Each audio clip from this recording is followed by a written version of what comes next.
चांद झील का राज। चांदनी रात में उल्लू, चीता, लोमड़ी, तोता और रीछ चांद झील की तरफ बढ़ रहे थे।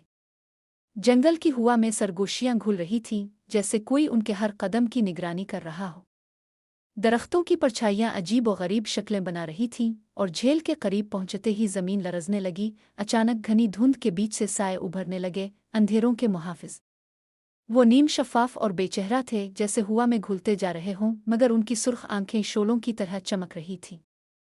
मुकाबला शुरू होता है। चीता सबसे पहले आगे बढ़ा और तेजी से एक मुहाफिज पर झपटा, मगर जैसे ही इसने वार किया, साया तहलील होकर दोबारा जाग गया।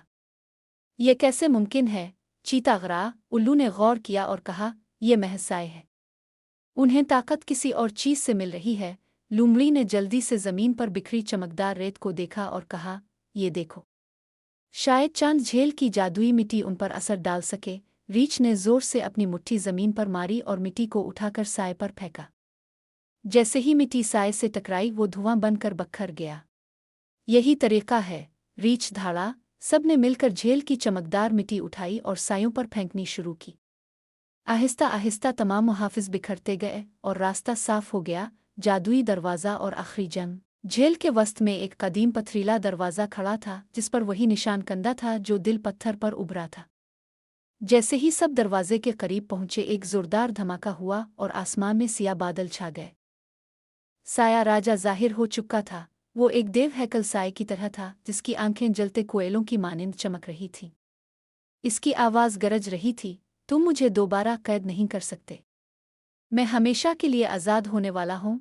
उल्लू ने फौरन कहा, हमें दिल पत्थर को जादुई दरवाजे पर रखना होगा। मगर जैसे ही वो आगे बढ़ा, साया राजा ने एक जोरदार झटका दिया और सबको पीछे धकेल दिया। चीते ने लोमड़ी की तरफ देखा, हमें एक साथ हमला करना होगा। तोता झील के ऊपर बुलंद हुआ और जोर से चीखा, ये लो, और अपनी चूंच से चांद झील की मुकद्दस बूंदें दिल पत्थर पर टपकाए। जैसे ही बूंदें पत्थर पर गिरीं, वो सुनहरी रोशनी से चमकने लगा। रीछ ने पत्थर उठाया और पूरी ताकत से जादुई दरवाजे पर मारा। दरवाज़ा रोशनी से भर गया और एक जोरदार गरज के साथ साया राजा चीख उठा, नहीं, ये मुमकिन नहीं। साया राजा रोशनी में लिपट गया और उसकी चीखें धीरे धीरे मध्यम होकर मुकम्मल खामोशी में बदल गईं।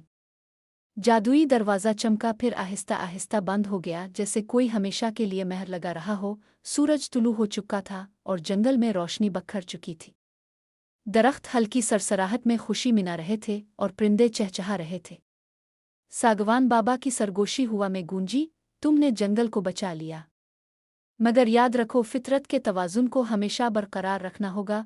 उल्लू, चीता, लोमड़ी, तोता और रीछ ने एक दूसरे की तरफ देखा। वो जानते थे कि ये एक नई शुरुआत थी और जंगल की हिफाजत हमेशा उनकी जिम्मेदारी रहेगी।